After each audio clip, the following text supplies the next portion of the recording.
नमस्कार साथियों, मैं योगेश मेहरिया क्लासेस के यूट्यूब चैनल पर आप सभी का तहे दिल से हार्दिक अभिनंदन करता हूं।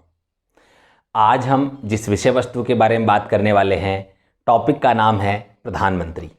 प्रधानमंत्री से संबंधित जितने भी जो तथ्य हैं, जो महत्वपूर्ण फैक्ट्स हैं, उनके बारे में आज हम चर्चा करने वाले हैं। इससे पहले हम प्रधानमंत्री के संवैधानिक प्रावधानों की बात कर चुके हैं, लेकिन आज की कक्षा में हम प्रधानमंत्री के कार्य एवं शक्तियां, साथ में प्रधानमंत्री से संबंधित कुछ रोचक तथ्य, महत्वपूर्ण फैक्ट्स की बात करेंगे। जैसे अब तक कितने प्रधानमंत्रियों की पद पर रहते हुए मृत्यु हो गई, उनके नाम, साथ में ऐसे प्रधानमंत्री जो राज्यसभा के सदस्य रहे, साथ में ऐसे प्रधानमंत्री जो किसी राज्य के मुख्यमंत्री रहे और बाद में प्रधानमंत्री बने, क्योंकि एग्जाम में ऐसे सवाल आजकल अक्सर पूछे जा रहे हैं। तो इन सभी को कवर करते हुए हम आगे बढ़ेंगे। टॉपिक पर चलने से पहले जो भी हमारे YouTube चैनल पर नए साथी हैं, उन सभी से निवेदन है कि आप सबसे पहले हमारे YouTube चैनल को सब्सक्राइब कर लें, जिससे हमारे द्वारा जितने भी वीडियोस और कक्षाएं अपलोड की जाती हैं, उन सभी के नोटिफिकेशन की जानकारी आपको प्राप्त हो सकेगी। साथ में बेल आइकन को ऑल पे प्रेस कीजिएगा। और कक्षा के अंत में यदि आपको हमारा कंटेंट और अध्ययन सामग्री पसंद आती है तो वीडियो को लाइक कीजिएगा और साथ में कमेंट जरूर कीजिएगा। तो चलिए, समय की गरिमा को समझते हुए टू द पॉइंट आज हम बात करेंगे। तो आज का हमारा हेडिंग होगा साथियों, प्रधानमंत्री।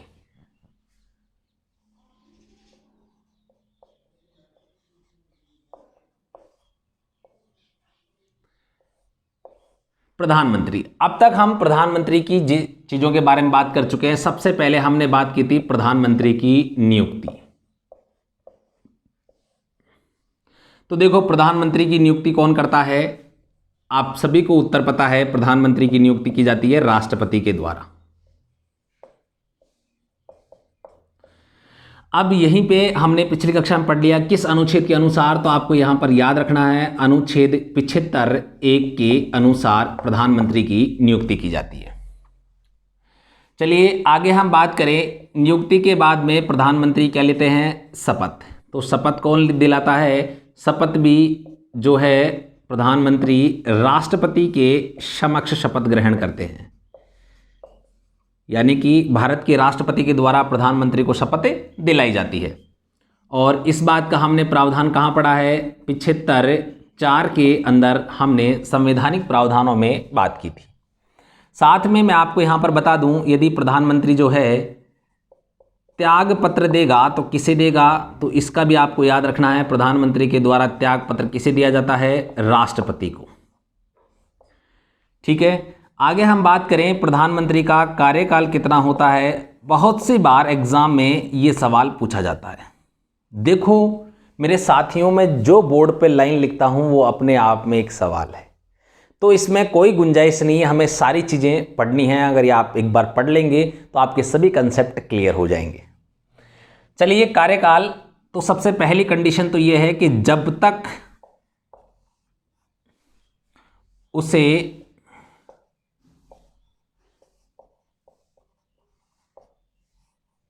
लोकसभा में बहुमत प्राप्त है।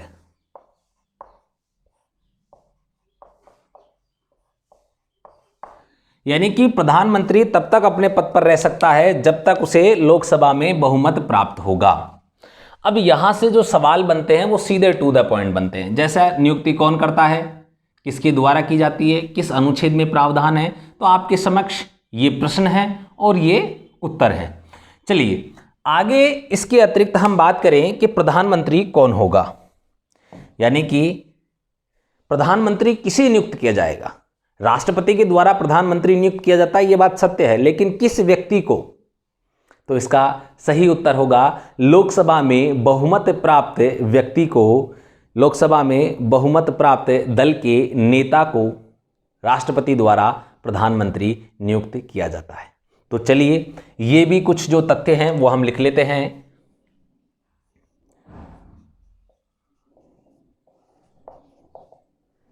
सामान्यतः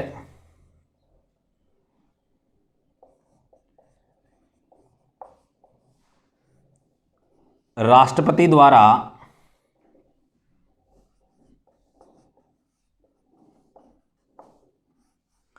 लोकसभा में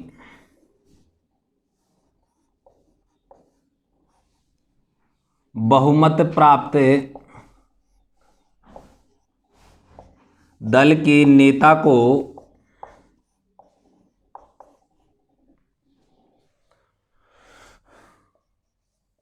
प्रधानमंत्री नियुक्त किया जाता है।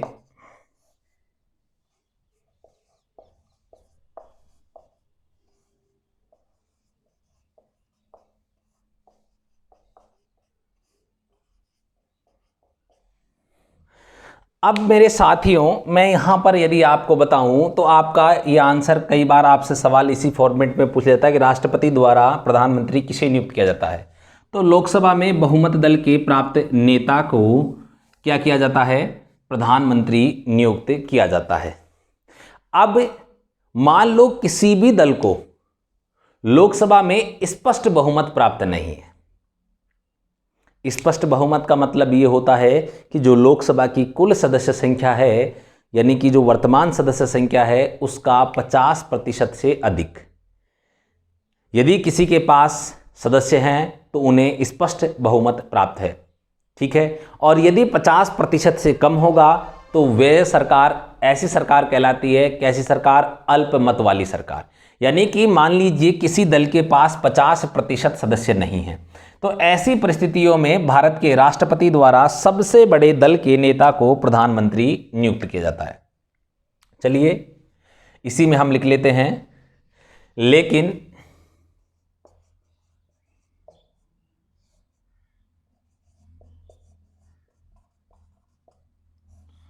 लोकसभा में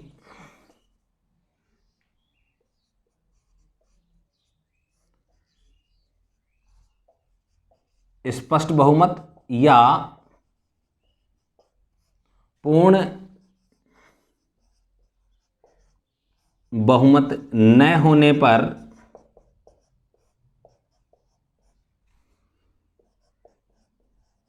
राष्ट्रपति द्वारा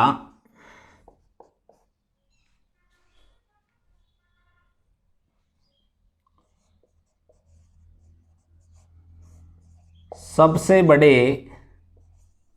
दल के नेता, सबसे बड़े दल या गठबंधन, सबसे बड़े दल या गठबंधन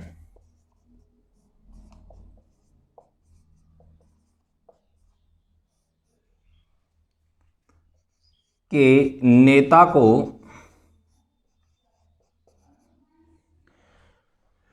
प्रधानमंत्री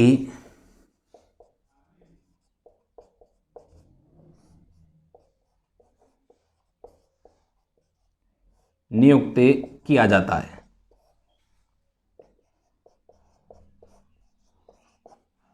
देखिए, अब यहां पे मुख्य रूप से जो बात हम करें, आपके सामने ये बताया कि मान लीजिए किसी को लोकसभा में स्पष्ट बहुमत प्राप्त नहीं है, तो ऐसी कंडीशन में जो भी सबसे बड़ा दल होगा, जो भी सबसे बड़ी पार्टी होगी, जिसके पास सबसे ज़्यादा सीटें होंगी, उस पार्टी को हम कहें प्रधानमंत्री, राष्ट्रपति के द्वारा उस पार्टी का जो नेता होता है उसे क्या कर सकते हैं? प्रधानमंत्री नियुक्त कर सकते हैं। साथ ही में मैं आपको यहाँ एक और चीज़ बताऊँ, गठबंधन। देखिए, गठबंधन जैसा आपने सुना होगा, कांग्रेस क्या है? एक पार्टी है, कांग्रेस एक दल है, लेकिन कांग्रेस का जो दल गठबंधन है उसका नाम है यूपीए, आपने सुना होगा, ठीक है। इसी प्रकार आपने बीजेपी का नाम सुना होगा, तो बीजेपी क्या है? बीजेपी एक दल है, बीजेपी एक राजनीतिक पार्टी है, लेकिन जो बीजेपी का गठबंधन दल है, जिसके घटक दल हैं, उसका नाम है एनडीए, नेशनल डेमोक्रेटिक अलायंस, इसकी फुल फॉर्म है, ठीक है। तो आपको यहां से समझ में आया होगा, आपने काफ़ी बार जब न्यूज़ में, चैनल्स में पढ़ा होगा, सुना होगा कि एनडीए की बैठक हुई, आपने कई बार सुना है बीजेपी की बैठक हुई। एनडीए की बैठक में आप देखते हैं कि जो बीजेपी के सदस्य नहीं हैं वो भी भाग लेते हैं, अर्थात जो बीजेपी के सहयोगी दल हैं वो कौन से, वो सभी किसमें हैं? एनडीए, ठीक है, यानी कि इन्होंने गठबंधन बना रखा है कि या तो बीजेपी के पास पूर्ण बहुमत प्राप्त होगा और यदि नहीं होता है तो उनके गठबंधन के पास यदि पूर्ण बहुमत प्राप्त है तो वे सरकार मिलकर बनाएंगे। ठीक है, उम्मीद करता हूं यहां से कंसेप्ट क्लियर हो गया होगा। लेकिन मेरे साथियों यहां पे एक कंडीशन इसके साथ में जुड़ी हुई है, एग्जाम में अक्सर सवाल पूछा जाता है। अब ऐसे प्रधानमंत्री को नियुक्त तो कर दिया, लेकिन उसे लोकसभा में बहुमत साबित करना होगा। तो बहुमत साबित करने के लिए कोई समय अवधि का उल्लेख किया जाता है। तो यहां हम बात करें तो जिसे 1 माह के अंदर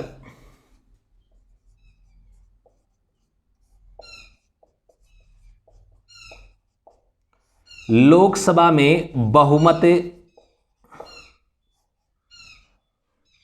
सिद्ध करना होगा, बहुमत सिद्ध या प्राप्त करना होगा।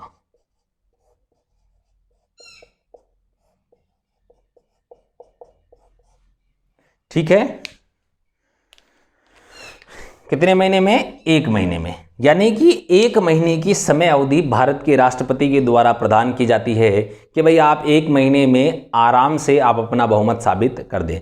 लेकिन यदि उस व्यक्ति को यह लगता है कि मैं प्रधानमंत्री के तौर पर लोकसभा में बहुमत साबित नहीं कर पाऊंगा, तो वो 1 महीने से पहले भी अपने पद से क्या कर सकता है? त्याग पत्र दे सकता है, अपना इस्तीफा राष्ट्रपति को सौंप सकता है।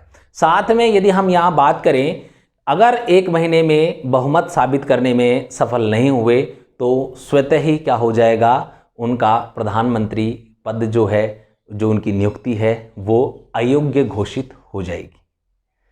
उम्मीद करता हूं यहां तक के जितने भी सवाल आपके बने वे सभी क्लियर हो चुके होंगे।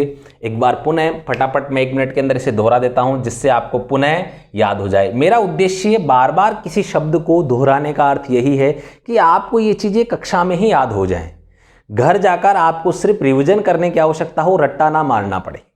ठीक है, तो चलिए, प्रधानमंत्री की नियुक्ति किसके द्वारा की जाती है? राष्ट्रपति के द्वारा। यह प्रावधान कहां गया है? अनुच्छेद 75(1) में किया गया है। साथ में शपथ कौन दिलाता है? यह भी राष्ट्रपति दिलाता है। त्याग पत्र कौन दिलाता है? यह भी राष्ट्रपति। यानी कि जब भी प्रधानमंत्री की बात आएगी, कोई भी काम करना हो तो कौन करेगा? राष्ट्रपति। तो तुक्का भी मारे तो कहां मारना है? राष्ट्रपति पे। ठीक है, चलिए, कार्यकाल की यदि हम बात करें तो कार्यकाल कब तक होगा? जब तक उसे लोकसभा में बहुमत प्राप्त है, क्योंकि प्रधानमंत्री के रूप में उसका कार्यकाल तब तक होगा जब तक उसे लोकसभा में बहुमत प्राप्त होगा। क्योंकि हमने क्या बात की कि सामान्यतः जो प्रधानमंत्री किसे नियुक्त किया जाएगा? जिसके पास लोकसभा में बहुमत प्राप्त होगा उसे ही जो हम कहें प्रधानमंत्री नियुक्त किया जाएगा। साथ में यदि किसी दल को स्पष्ट बहुमत नहीं है या हम कहें पूर्ण बहुमत प्राप्त नहीं है, तो ऐसी कंडीशन में हम बात करें जो सबसे बड़ा दल होगा या सबसे बड़ा जो गठबंधन होगा उसका जो नेता होगा उसे प्रधानमंत्री नियुक्त किया जाएगा। लेकिन उसके लिए कंडीशन है, उसे 1 माह के भीतर क्या करना होगा? लोकसभा में अपना बहुमत सिद्ध करना होगा कि मेरे पास इस लोकसभा में जो है क्या है? बहुमत है। चलिए फटाफट से आप पॉज करके इसका स्क्रीनशॉट ले लीजिए ताकि हम अगले प्रावधानों की ओर बढ़ सके।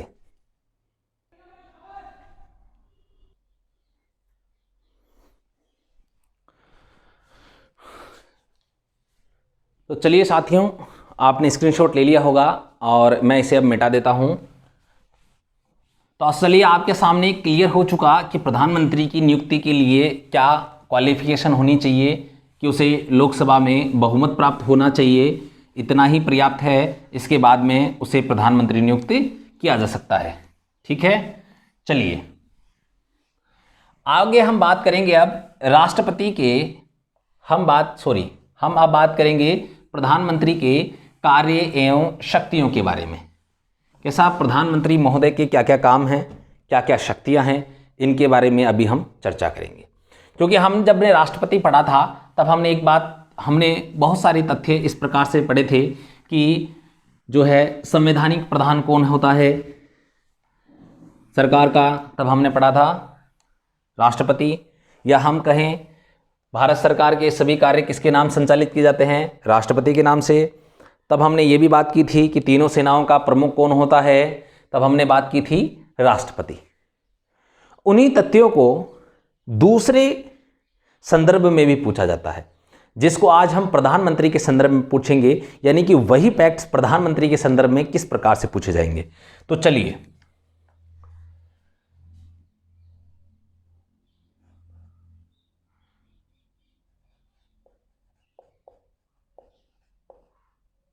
सबसे पहले आप हेडिंग डाल लीजिएगा कार्य एवं शक्तियां। कार्य एवं शक्तियां, ठीक है। प्रधानमंत्री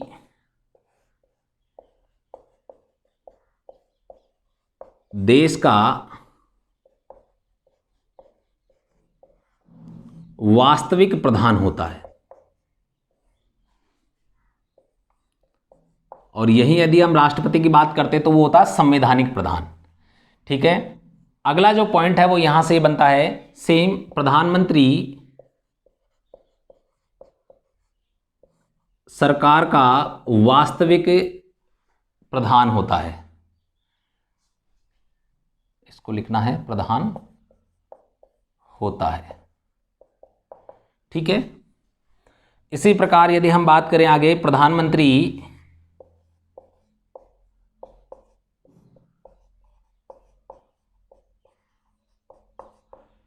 तीनों सेनाओं का राजनीतिक प्रमुख होता है। काफी बार एग्जाम में पूछा गया है मेरे साथियों, बड़े ध्यान से देखिएगा। राजनीतिक प्रमुख होता है, यदि सवाल आता है तीनों सेनाओं का प्रमुख होता है तब तो होगा राष्ट्रपति, लेकिन जैसे ही सवाल के साथ जुड़ जाता है कि तीनों सेनाओं का राजनीतिक प्रमुख होता है, तब आपको यहां पर ध्यान रखना है किसकी बात की जा रही है, प्रधानमंत्री की। एक और चीज, जहां जहां वास्तविक शब्द का प्रयोग होगा वहां वहां भी प्रधानमंत्री ही आपका सही उत्तर होगा। चलिए, इसी के साथ हम बात करें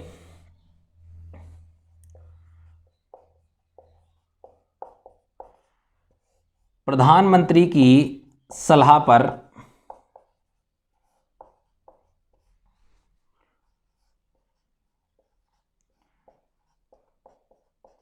अन्य मंत्रियों की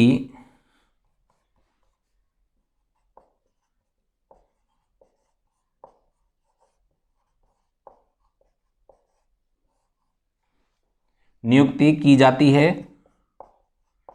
किसके द्वारा की जाती है, राष्ट्रपति के द्वारा। चलिए,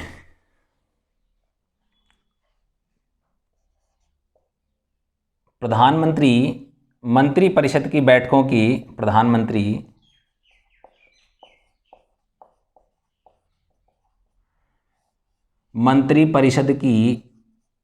मंत्रिपरिषद व यहीं साथ में लिख लीजिए प्यारे विद्यार्थियों, आपको यहीं पर एक और चीज लिखनी होगी, मंत्रिमंडल। मंत्रिपरिषद व मंत्रिमंडल दोनों अभी मैं बताऊंगा क्या है, दोनों में डिफरेंस क्या है, इसके ऊपर भी हम चर्चा करेंगे।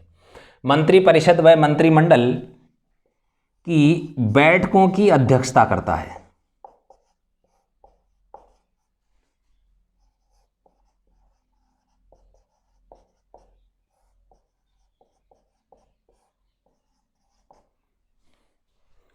साथ में मंत्रियों में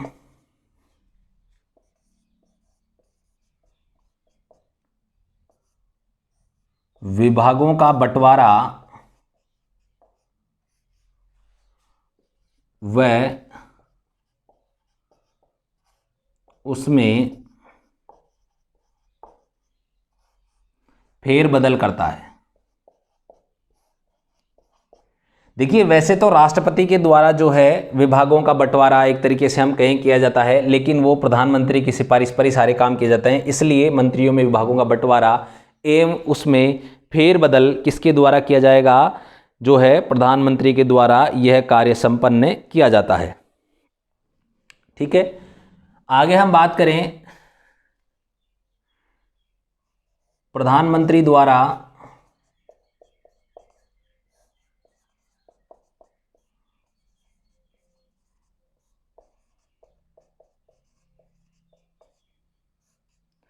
अन्य मंत्रियों से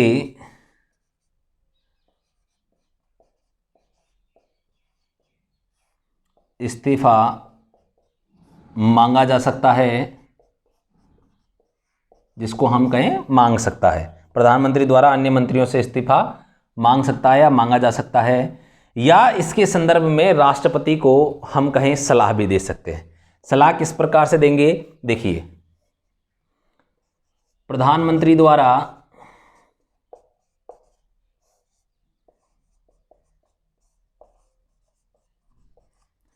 किसी मंत्री को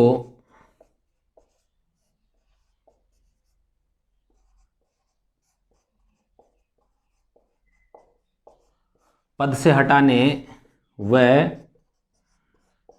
उसे बर्खास्त करने की सिफारिश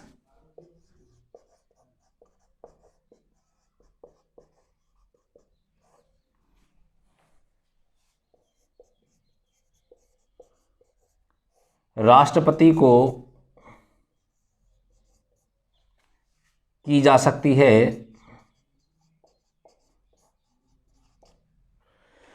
ठीक है मेरे साथियों, उम्मीद करता हूं यहां तक आपके सभी कंसेप्ट समझ में आया होगा। यहां से सवाल किस प्रकार से बनते हैं उनको हम जरा देख लेते हैं। देश का वास्तविक प्रधान होता है, कौन होता है, प्रधानमंत्री। सरकार का वास्तविक प्रधान होता है, कौन होता है, प्रधानमंत्री। तीनों सेनाओं का राजनीतिक प्रमुख होता है, कौन, प्रधानमंत्री। प्रधानमंत्री की सलाह पर, किसकी सलाह पर मंत्रियों की नियुक्ति की जाती है, प्रधानमंत्री की।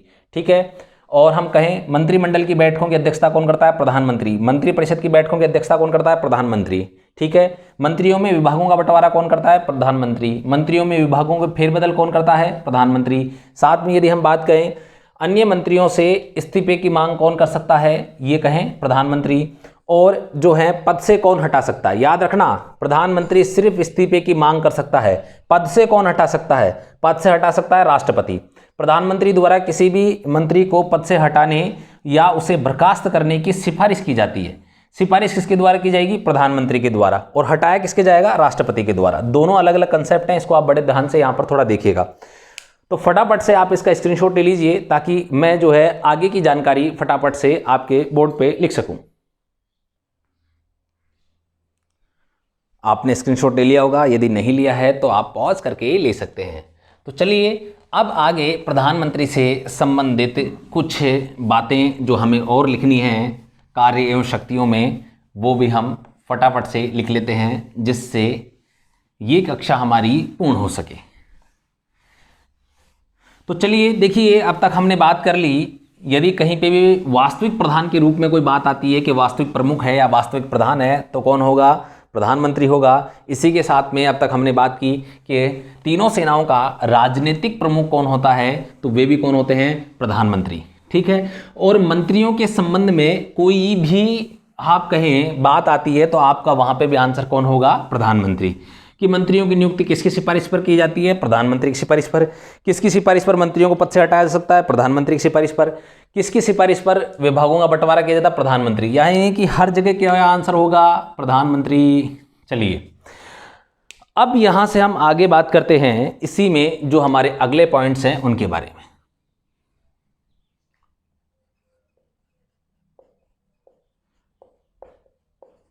प्रधानमंत्री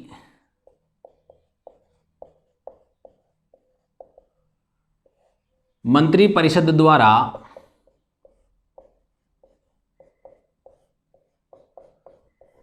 लिए गए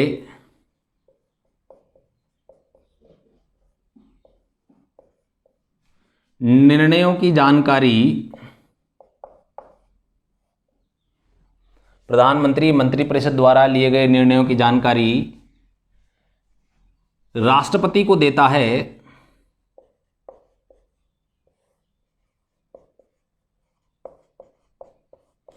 तो हमारा सवाल यहीं से बनता है कि मंत्रिपरिषद द्वारा लिए गए निर्णयों की जानकारी राष्ट्रपति को कौन देता है, प्रधानमंत्री।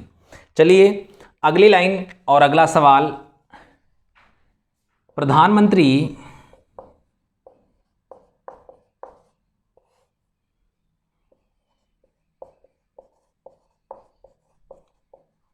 मंत्रिपरिषद व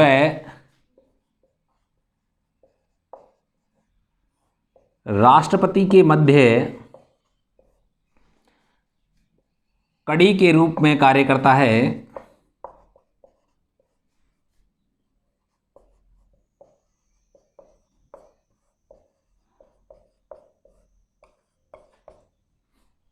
ठीक है।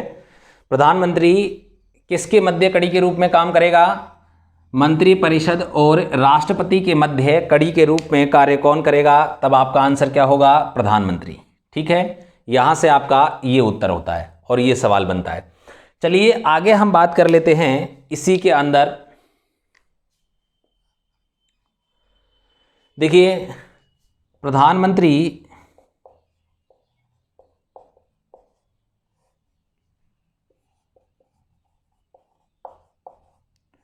राष्ट्रपति को संसद का अधिवेशन बुलाने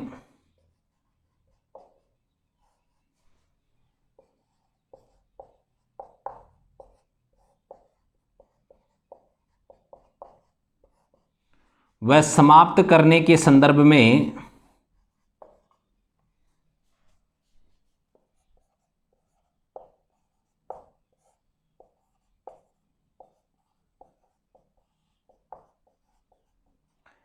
सिफारिश कर सकता है। ठीक है, यानी कि संसद का अधिवेशन बुलाने और समाप्त करने की सिफारिश कौन करता है? तो आपको पता है कौन करेगा? प्रधानमंत्री। किसे करेगा? राष्ट्रपति को। ठीक है, तो सबसे पहले तो यहां सवाल बनता है, संसद का अधिवेशन किसके द्वारा आयोजित किया जाता है? राष्ट्रपति के द्वारा। किसके द्वारा बुलाया जाता है? राष्ट्रपति के द्वारा। उसको बुलाने की सिफारिश कौन करता है? तब आंसर क्या होगा? प्रधानमंत्री। चलिए आगे यहां पर आप एक और फैक्ट्स लिख लीजिए।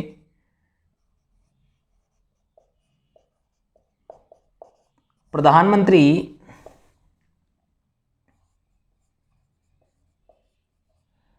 राष्ट्रपति को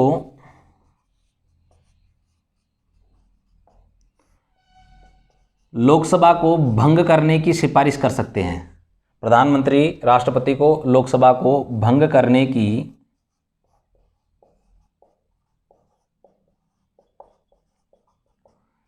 सिफारिश कर सकते हैं। ठीक है, तो आपके सामने यहां से उत्तर क्या होगा कि लोकसभा को भंग करने की सिफारिश किसके द्वारा की जाती है? प्रधानमंत्री के द्वारा। लोकसभा को भंग किसके द्वारा किया जाता है? राष्ट्रपति को। ठीक है, उम्मीद करता हूं यहां से आपके सारे कंसेप्ट क्लियर हो गए होंगे।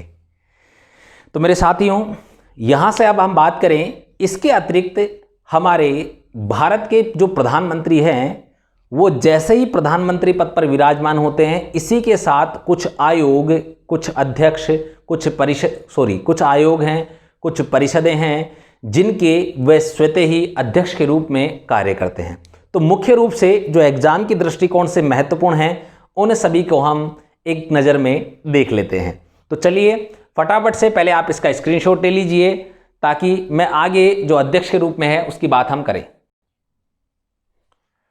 तो चलिए अब हम बात करेंगे कि प्रधानमंत्री अध्यक्ष के तौर पर कौन से पदों पर विराजमान होते हैं और अधिकांशतः जो हमारे एग्जाम में पूछे जाते हैं। हालांकि इनमें से कुछ की जानकारी आपको ज्ञात होगी और कुछ आप पहली बार पढ़ने वाले हैं।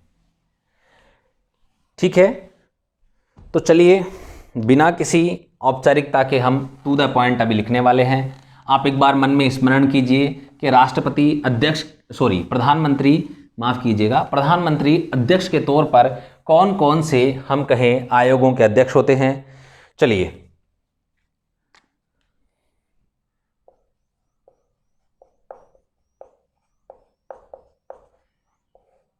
प्रधानमंत्री निम्न आयोगों व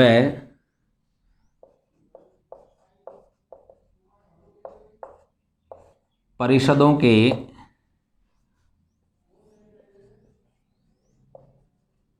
अध्यक्ष भी होते हैं। किस किस के होंगे? देखिए सबसे पहले आप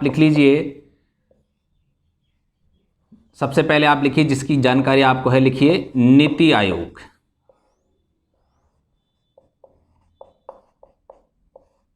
ठीक है, वही नीति आयोग है जिसकी स्थापना 1 जनवरी 2015 को की गई थी। चलिए आगे हम बात करते हैं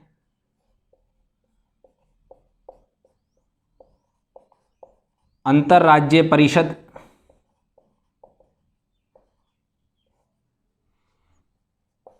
आगे हम बात करते हैं राष्ट्रीय एकता परिषद,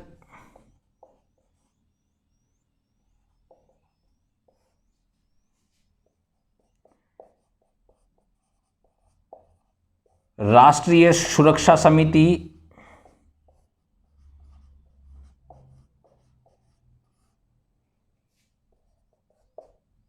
राष्ट्रीय जल बोर्ड,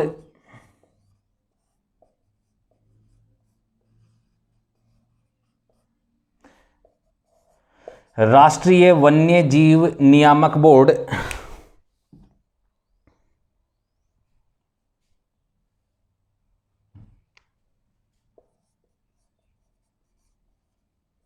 राष्ट्रीय वन्य जीव नियामक बोर्ड, आप इसको सीधा राष्ट्रीय वन्य जीव बोर्ड भी मेरे साथियों कह सकते हैं। इसके बाद में हम बात करें राष्ट्रीय विकास परिषद,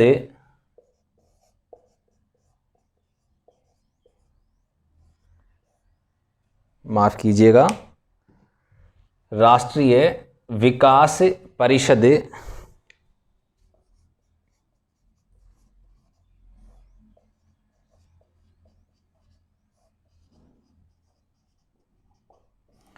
ठीक है। इसके बाद में हम बात करें तो एक और हमें सबसे महत्वपूर्ण जो लिखना है वैज्ञानिक व औद्योगिक अनुसंधान परिषद, नहीं लिखा ना अभी, चलिए इसको भी लिख लीजिए, वैज्ञानिक एवं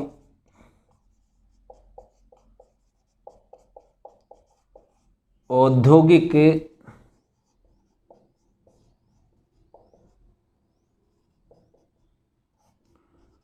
अनुसंधान परिषद, ठीक है। तो आपके सामने मुख्य रूप से मैंने जो है 8 विभाग जो हैं, मैंने 8 आयोग या परिषदें जिसकी आप बात करें तो मैंने आपके सामने वो लिखी हैं, ठीक है। इसके अतिरिक्त भी हम कहें जो भारत के प्रधानमंत्री द्वारा विभिन्न आयोगों के अध्यक्ष के रूप में अध्यक्षता की जाती है, लेकिन हमारे जो सबसे अधिक और सबसे ज़्यादा महत्वपूर्ण हैं, जो हमारे एग्ज़ाम में अक्सर सबसे अधिक जहाँ से सवाल बनते हैं वो यही है। नीति आयोग का अध्यक्ष कौन होता है? प्रधानमंत्री। अंतरराज्य परिषद का अध्यक्ष कौन होता है? प्रधानमंत्री। राष्ट्रीय एकता परिषद का अध्यक्ष कौन होता है? प्रधानमंत्री। राष्ट्रीय सुरक्षा समिति का अध्यक्ष कौन होता है? प्रधानमंत्री। राष्ट्रीय जल बोर्ड का अध्यक्ष कौन होता है? प्रधानमंत्री। राष्ट्रीय वन्यजीव नियामक बोर्ड का अध्यक्ष कौन होता है? प्रधानमंत्री। राष्ट्रीय विकास परिषद का अध्यक्ष कौन होता है? प्रधानमंत्री। वैज्ञानिक एवं औद्योगिक अनुसंधान परिषद का अध्यक्ष भी कौन होता है? प्रधानमंत्री। तो मेरे प्रिय साथियों, यहाँ से सवाल बनने की संभावनाएं अधिक रहती हैं, क्योंकि मैं प्रत्येक हम कहें जो भी एग्जाम की दृष्टिकोण से विषय वस्तु होती है इम्पॉर्टेंट, उस सभी को मैं क्लियर करने का प्रयास करता हूँ। चलिए, इस कक्षा में इतना ही। अगली कक्षा में हम बात करेंगे प्रधानमंत्री से संबंधित कुछ महत्वपूर्ण तथ्यों के बारे में। जैसा मैंने आपको प्रारंभ में बताया था, लेकिन ये कक्षा काफ़ी लंबी हो गई है, इसलिए हम अगली कक्षा में उन सभी के बारे में बात करने वाले हैं। यदि आपको हमारी अध्ययन सामग्री और कंटेंट पसंद आता है तो आप सभी से निवेदन है, आप हमारे वीडियो को लाइक जरूर कीजिएगा और साथ में कमेंट भी कीजिएगा। तो चलिए, एक बार पुनः नए वीडियो में नई कक्षा में उपस्थित होंगे। तब तक के लिए जय हिंद, जय भारत।